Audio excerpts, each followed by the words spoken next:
자, 오늘은 어떻게 하면 하나님 닮아가는가,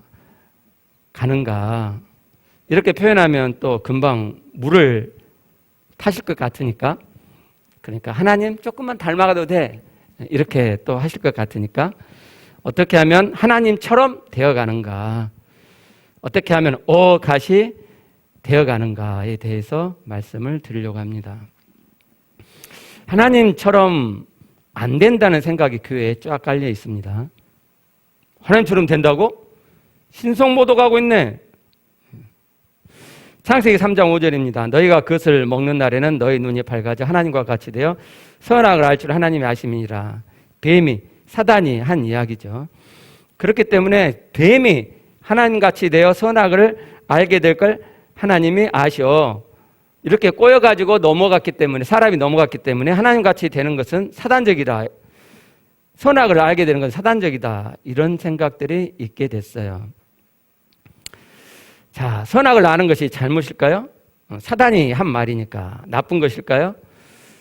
히브리서 5장 14절입니다. 단단한 음식은 장성한 자의 것이니 그들은 지각을 사용함으로 연단을 받아 선악을 분별하는 자들이니라. 장성한 자들이라는 저 표현은 좀 물을 탄 번역이에요. 완전한 자, 퍼펙트한 자. 장성한 자는 선악을 분별하죠. 그렇죠? 뭐 선악을 분별하는 게 좋아요, 나빠요? 좋잖아요. 그렇죠? 장성한 자니까 선악을 분별하는 것이 우리가 가야 할 목표 지점이잖아요. 하나님과 같이 되어, 사단이 한 말입니다. 그러니까 틀린 것이다, 잘못된 것이다라는 인식을 갖게 되었습니다. 마태복음 4장 6절을 보면 사단이 예수님을 미혹할 때 성경 구절을 사용합니다. 기록되었을 때 그가 너를 위하여 그의 사자들을 명하시리니 그들이 손으로 너를 받들어 발이 돌에 부딪히지 않게 하리로다. 구약 성경 구절을 인용한 것이거든요. 사단이 한 말 중에 진리가 들어있네요. 그렇죠? 사단이 한 말이 순 거짓말만 아니란 말이에요. 문제는 사단이 하나님의 진리를 갖다 쓰는데 하나님의 의도와 다르게 쓰는 거죠. 그게 문제죠. 하나님과 같이 되어, 그게 틀린 게 아니고 나로 사람에게 야, 내 말을 따라갖고 하나님 같이 되는 쪽으로 가는 거야. 그러니까 창세기 3장에서 최초의 인류의 실수는 하나님으로 살아야 되는데 사단과 대화하고 사단의 말을 따라 사단으로 살게 되는 우를 범한 것이 잘못이지, 하나님처럼 된다는 말에 혹 관심을 가진 것이 잘못이 아니란 말이죠. 하나님은 사람들을 출시하시면서 하나님처럼 되게 만들려고 하셨어요. 지난주에 성경 구절 제가 몽땅 드렸죠. 다시 한번 빠르게 제가 읽어볼게요. 에베소 5장 1절 너희는 하나님을 본받는 자가 되어가라. 직역하면 되어가라. 마태복음 5장 48절 하늘에 계신 너희 아버지 온전하신 것 같이 너희도 온전하라. 베드로 1장 4절 신의 속성에 참여하는 자가 되게 하려 하셨느니라. 로마서 8장 29절 그 아들의 형상과 같은 형상이 되도록 미리 정하셨으니. 에베소 4장 13절 온전한 사람을 이루어 그리스도의 장성한 분량이 충만할 때까지 이르리니. 갈라디아 4장 19절 그래서 바울은 이렇게 말하죠. 너희 속에 그리스도의 형상을 이루기까지 다시 너희를 위하여 해산하는 수고를 한다고. 그러니까 하나님을 닮아가는 것이, 하나님의 아들 그리스도를 닮아가는 것이 구원의 궁극적인 목적이란 말이죠. 계시록 21장 10절에 가보면은 구원받은 자들의 모습이 나와 있는데 하나님을 닮아 있죠. 11절에 지극히 귀한 보석 같고 백옥과 수정같이 막더라. 이 모습이 하나님 모습이란 말이죠. 계시록 4장 2절 3절에 나오잖아요. 보좌에 앉으신 하나님 아버지의 모습이 백옥과 홍보석 같다 그러잖아요. 그렇죠? 그러니까 하나님을 닮은 것이 잘못된 것이 아니란 말이죠. 이 중요한 이 진리를 우리 선배들은 창세기 3장에서 사단이 말했다는 것 때문에 하나님처럼 되는 거예요. 그게 구원이에요. 그러면 이 무슨 신성모독적인 이야기를 어떻게 쉽게 하고 이런다니까요. 진짜. 진짜 너무너무 가슴 아프다. 하나님을 닮아간다는 것이 진짜 진짜 굿뉴스예요. 예수 그리스도의 피로 제사함 받고 우리는 하나님을 닮아가게 돼요. 와우! 우리가 하나님을 닮아간대. 인간인데, 우리가 피조물인데 우리가 하나님을 닮아간대. 하나님을 닮아갈 수 있게 해놓으셨대. 이게 굿뉴스란 말이에요. 이게. 자, 그럼 하나님을 닮으려면 어떻게 하느냐? 지금 교회에 잘못 퍼져 있는 거 하나. 하나님을 닮으려면 말씀을 잘 지켜야 한다. 행위로 하나님 닮음을 이루고자 하는 경향이 쫙 퍼져 있죠. 이러한 잘못된 이해는 창세기 2장 3장에서부터 시작되었습니다. 창세기 2장 16절. 선악을 알게 하는 나무의 열매는 먹지 말라. 내가 먹는 날은 반드시 죽으리라 이렇게 말씀하셨는데 창세기 3장 6절에 여자가 그 열매를 따먹고 자기와 함께 있는 남편에도 주매 그도 먹은지라. 최초의 여인이 선악을 알게 한 나무 실과를 따먹었고 남편에게도 주었어요. 하나님은 따먹지 말라 그랬는데 따먹었단 말이에요. 그러니까 우리 선배들이 어떻게 생각했냐면 봐봐, 하나님의 말씀, 하나님의 계명을 어겼어. 그게 문제야. 그래갖고 죽음, 사망에 이르게 됐잖아. 그러면은 우리는 하나님의 말씀을 지켜야지 이 생각을 했단 말이에요. 그래서 말씀 지키는 이 행위가 중요한 신앙의 관건이 됐어요. 성경은 한 구절이 아니라 전체에 흐르는 하나님의 구원의 경륜을 봐야죠. 로마서 3장 20절 이렇게 말씀하잖아요. 그러므로 율법의 행위로 그의 앞에 의롭다 하시면 얻을 육체가 없나니. 없대요. 율법의 행위로 그의 앞에 의롭다 하시면 얻을 육체가 없나니 율법으로는 죄를 깨달음이니라. 로마서 3장 20절 신약의 말씀이에요. 하나님의 말씀이죠. 이것 아니잖아요. 창세기 3장 2장 3장에서는 하나님이 저 진리를 몰랐어. 생각을 안 하셨어요. 근데 죄를 범했고 그 다음에 하나님께서 저 생각을 하셨다. 그게 아니잖아요. 창세기 2장 3장 때도 하나님은 저 진리를 갖고 계셨단 말이에요. 그러니까 선악을 알게 하는 나무 실과를 따먹지 말라고 계명을 주실 때 하나님은 저 진리의 의도로 주셨다 이 말이죠. 인간이 그것을 행위로 지킨다는 생각을 안 하셨단 말이에요. 왜 주셨다고요? 죄를 깨달으라고. 하나님 없이 사는 자의 존재가 어떤 존재인지 너희는 결코 하나님 없이 하나님의 말씀을 지킬 수 없다는 것을 깨달아 주신 말씀이란 말이에요. 근데 저 말씀을 보고 계명을 못 지킨 게 문제야. 계명을 지켜야 돼, 내 힘으로. 아니, 그것이 안 된다고 깨달으라고 주신 말씀인데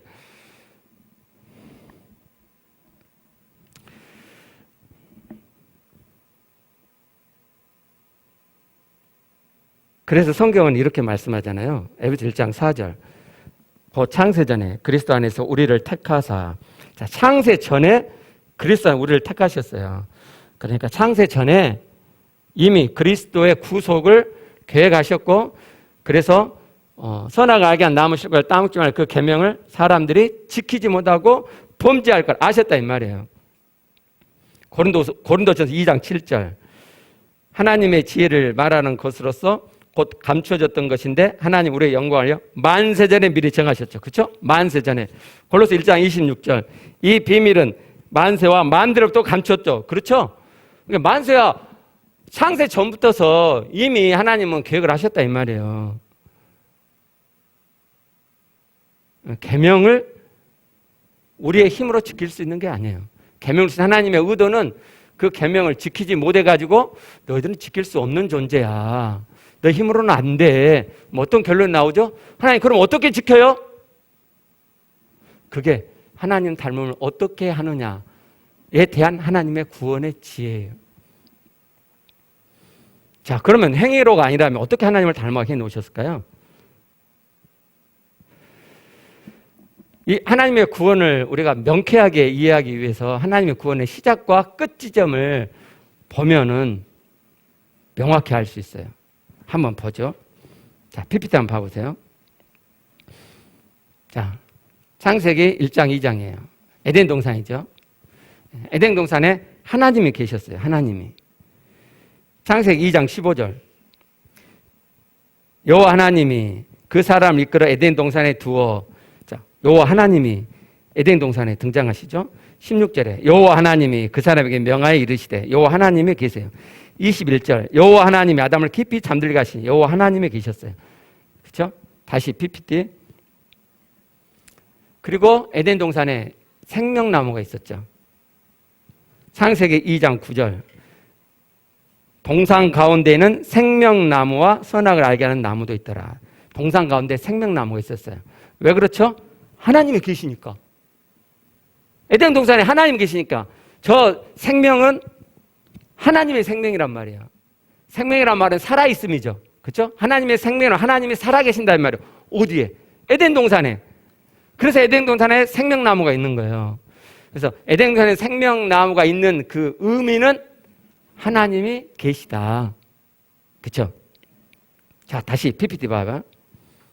그리고 에덴 동산에 사람이 있어요. 근데 저 사람은 하나님의 형상을 지녔죠. 창세기 2장 15절에 여호와 하나님이 그 사람을 이끌어 에덴 동산에 두어. 그렇죠? 여호와 하나님이 사람을 에덴 동산에 두었어요. 그리고 1장 26절에 보면 하나님이 이렇게 말씀하시죠. 우리의 형상을 따라 우리의 모양대로. 형상과 모양은 비슷한 말이에요. 우리가 사람을 만들고 계획을 하셨어요. 그리고 27절에 가면 하나님이 자기 형상, 곧 하나님의 형상대로 사람을 창조하셨어요. 그러니까 다시 PPT 보시면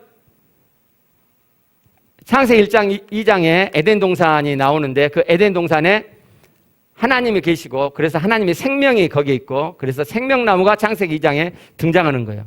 그리고 그 에덴 동산에 사람이 있었어요. 근데 그 사람은 하나님의 형상을 지녔어요. 자, 이게 성경의 첫 부분이죠. 하나님 구원의 경륜의 첫 부분이에요. 자, 마지막 부분 봐볼게요. 계시록 21장, 22장. 새하늘과 새 땅이죠. 새 에덴 동산. 사실 에덴 동산, 완성된 에덴 동산 이래야 더 맞는데 근데 계시록 20장, 20장 가보면은 하나님이 계세요. 새하늘과 새 땅 저기 하나님이 계세요.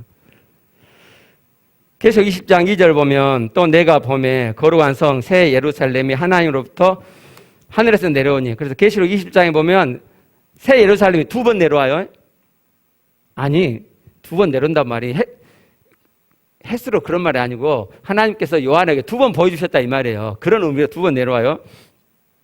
3절에 보면 이렇게 말씀하죠.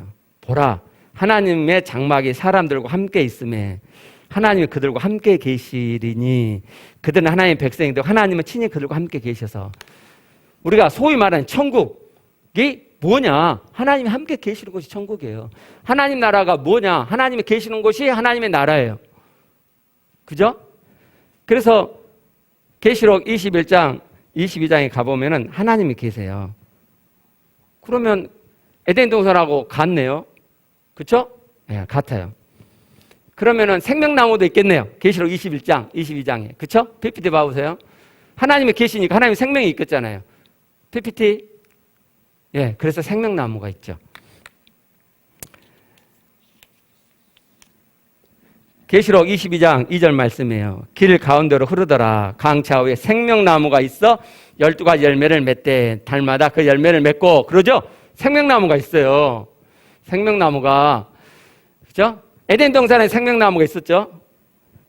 계시록 20장 22장 새하늘과 새 땅에도 거룩한 성 새 예루살렘 성에도 생명나무가 있단 말이에요. 그죠? 하나님이 계시니까. 그죠? 예. 그러면 다시 PPT로 가보면은 사람이 있죠. 사람이. 근데 계시록 21장에 나와 있는 사람은 하나님 형상을 지닌 사람이 아니고 그 하나님 형상이 온전히 발현돼서 하나님을 닮아 있는 자들이죠. 네, 계시록 21장 9절부터 11절 보면 내가 신부 곧 어린 양 아내를 내게 보이리라 그렇게 하고 10절에서 하나님께로부터 하늘에서 거룩한 성 새 예루살렘이 내려와요. 그리고 그 예루살렘을 11절에서 이렇게 묘사하죠. 하나님의 영광이 있어 그 성의 빛이 지극히 귀한 보석 같고 백옥과 수정같이 막더라. 아까 말씀드렸듯이 이것은 계시록 4장 3절에 나와 있는 하나님 아버지의 모습이에요. 그러니까 하나님을 닮아 있죠. 자, 다시 PPT 봐봐요. 자, 왼쪽에 하나님의 구원의 경륜의 시작점 창세기 1장 2장이에요. 에덴 동산이고 오른쪽에 큰 원은 계시록 21장 22장 새하늘과 새 땅 거룩한 성 새 예루살렘.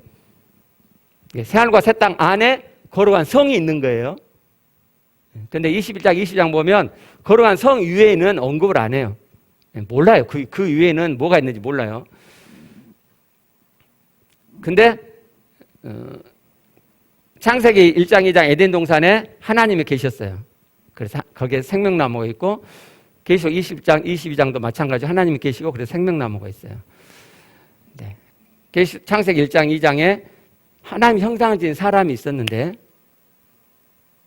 근데 그 사람이 하나님의 형상을 다 닮은 상태로 계시록 21장 22장에 등장해요. 그러면 저 가운데 이 가운데가 어떻게 진행될까 이제 알겠죠? 그죠?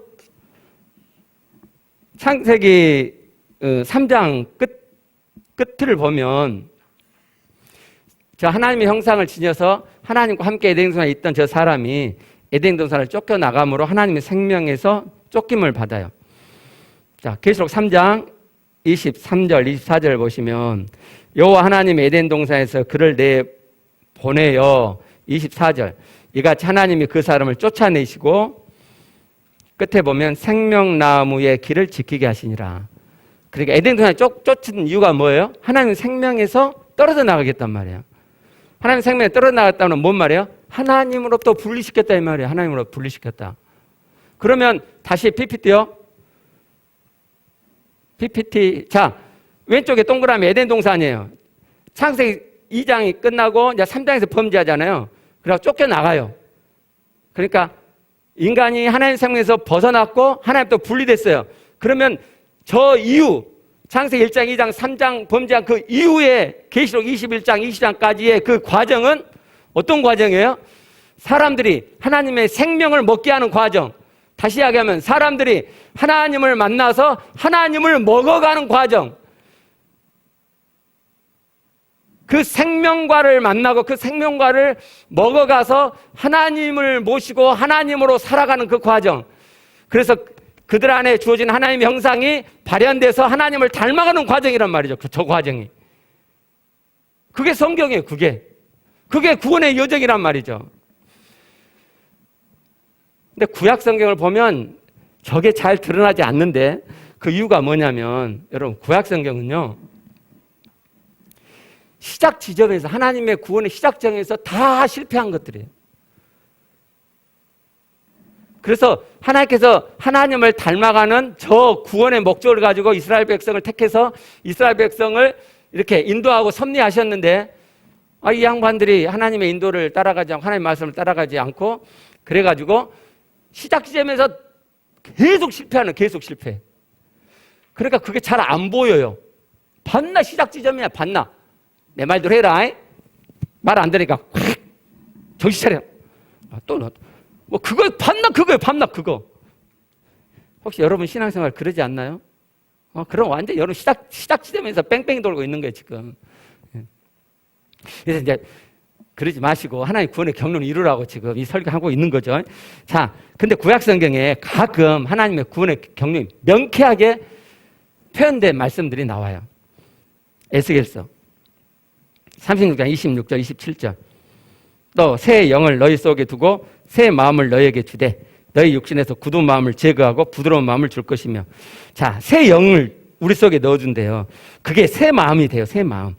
그러면 새 영이 내 안에 있어져서 새 마음이 되면 어떤 현상이 일어나느냐. 내 이 몸에 배어있는 굳은 마음들이 제거되고 대신 이 몸에 부드러운 마음이 들어와요. 부드러운 마음이 들어와서 부드러운 마음이 시작돼요. 그럼 어떤 일이 벌어지나. 27절. 또 내 영을 너희 속에 두어. 그러니까 26절과 연결시켜보면 새 영이 어떻게 돼요? 하나님의 영이 내 안에 들어올 때에 내 영이 새 영이 되는 거죠. 그죠? 그게 새 마음이에요. 그럼 어떤 일이 벌어져요? 너희로 내 율례를 행하게 하리니. 내가 내 행위로 하나님의 율례, 하나님의 계명을 행하는 게 아니고 하나님의 영이 내 안에 들어왔을 때에 내 영이 새 영이 되고 새 마음이 돼가지고 그 새 마음으로 하나님의 영이 내 안에 들고 하나님 내 안에 들어오신 그 새 마음으로 하나님의 계명을 지키게 된다는 거예요. 지키게. 그러니까 하나님을 닮아간다고 하는 건 계명을 지키는 게 아니고 내 헛 마음을 수리하고 막 고쳐가지고 하는 게 아니고 옛 마음과 전혀 다른 새 마음이 내 안에 일어난단 말이에요. 하나님의 영이 내 안에 들어오시면 내 영에서 새 마음이 일어나요. 그 새 마음이 처음에는 조금 더 많이 그리고 내 안에 가득해지면은 그게 흘러나와서 하나님처럼 내가 살게 되는 거예요. 하나님과 같은 생각, 하나님과 같은 기준, 하나님과 같은 가치, 하나님과 같은 사상이 돼요. 그냥 딱 한마디로 이야기하면 내 마인드가 하나님의 마인드가 돼요. 내 패러다임이 하나님의 패러다임이 돼요. 그래서 그렇게 사라져요. 신약에 오면 더 분명하게 나타나죠. 고린도후서 1장 22절. 그가 또한 우리에게 인치시고 도장친단 말이죠. 보증으로, 보증금. 우리 보증금 내잖아요. 할부할 때 처음에 보증금. 그리고 뭐 대출받을 때 담보하는 그거예요. 보증으로 우리 마음에 성령을 주셨다 그랬어요. 잘 한번 봐보세요. 지금 사도 바울이 이렇게 말하잖아요. 그가 또한 우리에게 인치시고 도장을 치시고 그 보증으로 성령을 우리에게 주셨다 그랬어요. 그러면 사도 바울은 또 우리라 그랬으니까 초대교회 성도들은 자신 안에 성령이 계신 것을 지식으로 추상적으로 알았을까요? 실감하고 있었을까요? 그렇죠? 실감하지 않으면 이런 표현 못 쓰죠. 지식적인데 어떻게 이런 표현을 써요? 아니야, 우리 안에 성령 있잖아, 너희 안에 성령 있잖아, 그게 보증이야. 지금 이렇게 말하는 거잖아요. 고린도서 5장 5절이요. 곧 이것을 우리에게 이루게 하시고 보증으로 성령을 우리에게 주신 이는 하나님이시니라. 그래서 고린도전서 6장 19절에 이렇게 말씀하죠. 너희 몸은 너희가 하나님께로부터 받은 바 너희 가운데 계신 성령의 전인 줄을 알지 못하느냐. 너희 가운데 계신 성령. 바울이 계속 들먹이잖아요. 너희 가운데 계신 성령. 그래서 너희가 하나님의 전이야. 너희 몸이 전이야. 왜? 내 안에 성령이 계시니까.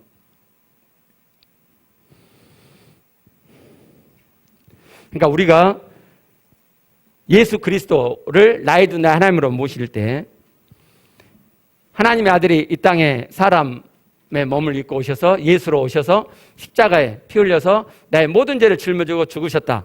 사흘 만에 부활하셨다.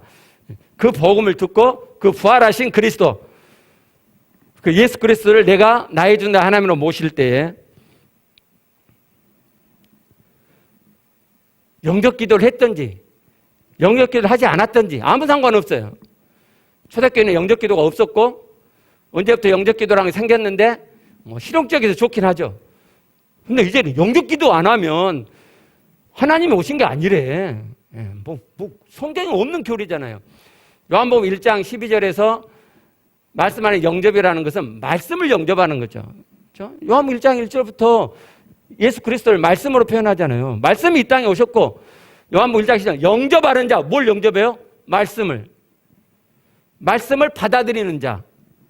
그래서 그 이름을 믿는 자, 그 믿는 자의 하나님의 자녀는 권세가 주어지죠. 그렇죠? 왜 하나님의 아들이에요? 하나님의 영이 내 안에 들어왔기 때문에. 아까 우리가 본 말씀처럼 고린도후서 1장 22절 말씀처럼 우리 마음에, 이 몸 안에, 마음이 어디 있어요? 내 몸 안에 마음이 있어요. 그래서 내 마음에 하나님의 성령이 오셨다 이렇게 표현하기도 하고 내 몸 안에 하나님이 거하신다 이렇게 표현하기도 하는 거예요. 똑같은 표현이에요. 그래서 예수 그리스도를 내가 내 안에 나의 주 내 하나님으로 모실 때 하나님의 영이 내 안에 들어와 계시는 거죠.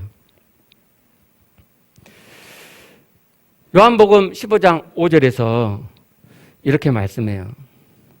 나는 포도나무요 너희는 가지라. 그가 내 안에 내가 그 안에 거하면 사람 열매를 많이 맺나니. 옛날에는요 저는 성경이요 다 평면적으로 생각했어요. 신약성경도 다 평면으로 이렇게 생각했는데 그게 아니고요. 이체적이에요. 예를 들면 서신서 중에서 사도 요한이 제일 오래 살았잖아요. 그죠? 그러니까 이 땅에서 하나님의 구원의 삶을 제일 깊이, 제일 진하게 맛보고 누리고 간 분이 사도 요한이에요. 그러니까 그가 뱉어내고 있는 요한복음, 요한서신, 요한계시록은 하나님의 구원의 경륜, 하나님과 함께하는 이 삶이 진하게 배어져 나와요. 그러면 제가 아까 이제 창세기 1장 2절하고 계시록 20장 22장을 여러분께 말씀드리고, 그럼 이 가운데가 뭐겠냐? 하나님의 구원의 경륜을 어떻게 하나님 운행하시겠냐? 우리가 하나님의 생명을 먹이시는 거예요. 하나님을 만나고 하나님을 모시고 하나님과 더불어 사는 이 생명의 삶을 살게 하는 것이 이 구원의 여정이란 말이죠. 그래서 하나님 형상을 회복하고 하나님을 닮아가게 하는 것이 하나님의 구원의 여정이에요. 그러면 사도 요한은 제일 오래 살았잖아요. 그죠? 이 삶을 제일 진하게 맛보고 누린 사람이 사도 요한이에요. 그래서 우리가 마지막에는 요한복음을 봐야 돼요. 요한의 일서하고 요한계시록하고. 그 사도 요한이 지금 그 진한 하나님과 깊은 사귐을 이 땅에서 실제로 맛보고 누리고 나온 표현이에요. 나는 포도나무면 너희는 가지라. 그가 내 안에 내가 그 안에 거하면. 다른 사도들에게는 안 나오는 표현이에요. 예수님의 제자 중에 다른 제자도 안 나온 표현이라고. 바울이 조금 이야기를 했죠. 이렇게 진한 표현은 아니지만 내 안에 사는 것은 그리스도다. 이렇게 표현했죠. 그렇죠? 우리 열매 맺고 싶잖아요. 그렇죠? 하나님을 닮아서 하나님의 모든 말씀을 다 이루는 자 되고 싶잖아요. 그 방법이 뭐냐? 그가 내 안에, 내가 그 안에 거하면. 자, 예수 그리스도가 어디 계세요? 내 안에 계신다니까요. 부활하신 그리스도가 내 안에 계세요. 내 안에. 다른 데 계신 게 아니고 내 안에 계신단 말이에요. 영이신 그분이 내 안에, 여러분 안에 계신다 이 말이에요. 그럼 어떻게 하면 우리가 예수 그리스도 안에, 그리스도가 내 안에 거하는 삶을 살 수 있죠? 내 안에 들어가서 그리스도를 만나면 하나님의 영이, 하나님이 삼일체 하나님 내 안에 계신단 말이에요. 내 안에 계시니까 내가 만나면 진짜 내 안에 들어오셨으니까 이론이 아니라 지식이 아니라 추상이 아니고 영이신 하나님이 진짜 내 안에 들어와 계시니까 내가 그걸 믿고 내 안에 들어가면 하나님이 만나지고 하나님이 만나지면 하나님이 만져지고 하나님이 만져지면 그게 하나님의 먹음이란 말이에요. 하나님 살아계심을 내가 만나잖아요. 그러니까 그게 하나님의 생명을 먹는 거란 말이에요. 내가 하나님을 만나는 것이. 내 안에 계신 하나님 내가 들어가 있으면 그게 하나님과 함께 거함이고 그 하나님과 함께 거한다는 것이 하나님의 생명을 먹으면 그게 생명과를 먹는 거란 말이죠. 생명과실은 이 다음에 창세기 계시록 21장 22장 새하늘과 새 땅 거룩한 성에서만 먹는 게 아니고 이 땅에서부터 예수 그리스도를 믿는 자, 예수 그리스도를 마음에 모신 자는 하나님의 생명을 먹고 사는 거죠. 그래서 하나님을 만나고 하나님 만져지니까 하나님의 속성이 내 안에 실제로 이거 풀어져 나온단 말이에요. 실제로 하나님이 내 안에 하나님의 속성이 풀어져 나와요. 그래서 하나님을 닮아가는 거예요. 에스겔서 36장 26절 27절은 그렇게 실제가 되는 거예요. 사도 바울이 이렇게 고린도 교회 성도들에게 말씀합니다. 고린도후서 13장 5절 너희는 믿음 안에 있는가? 너희 자신을 시험하고 너희 자신을 확증하라. 예수 그리스도께서 너희 안에 계신 줄을 너희가 스스로 알지 못하느냐? 너희는 믿음 안에 있는가? 너희 자신을 시험하고 테스트해보라 그러죠. 조사해봐. 한번 검사해봐. 너희 자신을 한번 조사하고 검사해봐. 너희 자신을 확증하기. 확증하는 표현도 조사하고 검사하라는 의미예요. 근데 앞에 있는 단어에 하나의 뉘앙스가 추가돼. 그게 뭐냐면 그래서 확증해, 입증해 이런 말이에요. 너희가 믿음에 있는가? 너희 자신을 한번 조사해봐. 그리고 너희 자신을 네가 진짜 믿음에 있는지를 네가 입증하고 확증해봐. 그리고 그 기준이 뭔지가 그 뒤에 나오죠. 예수 그리스도께서 너희 안에 계신 너희가 알아? 너희가 스스로 너희 자신을 검토해 봤는데 예수 그리스도가 내 안에 계신 것이 사실이야? 그리스도가 만나죠? 만져져? 그럼 너 믿음 안에 있는 거야. 예수 그리스도가 네 안에 계신지를 몰라? 그럼 너는 믿음 안에 있는 게 아니야. 그래서 그 뒤에 말이죠. 그렇지 않으면 너희는 버림받은 자니라. 예수 그리스도가 내 안에 계시다는 것을 잊어버리고 사는 자, 버림받은 자예요. 바울이 이 6절에 얼른 이걸 주워 담아요. 우리가 버림받은 자 되지 아니한 것을 알고 얼른 뒤에서 주워 담아요. 그렇죠? 근데 우리는 이상하게 예수 그리스도가 내 안에 계신 것을 믿는다고 말하면서 잊어버리고 살죠. 그게 결국 이 차이예요. 옛날과 지금 저의 같은 점은 예수 그리스도가 내 안에 계신다고, 하나님 내 안에 오셨다고 내가 말을 해요. 근데 차이점은요, 저는 거의 매 순간 제가 의도하지 않아도 하나님이 내 안에 계신 것이 의식돼요. 그게 느껴진단 말이에요, 이게. 제가 처음부터 이랬겠어요? 아니요. 제가 말씀드렸잖아요. 대학 다닐 때 새벽에 도서관 가면서 그리스도 내 안에 계신다고 노래 부르고 다녔다고. 그게 안 믿어지니까. 그리고 믿어져고 막 좋아서 춤췄다 그러잖아요. 근데 저는 그것만도 좋았거든요. 누가 가르쳐줘야지 그 이상이 있다고. 그때만 좋았어요. 노래 부를 때, 그럴 때만 좋고, 다 잊어버리고 그냥 하나가 상관없이 살았죠.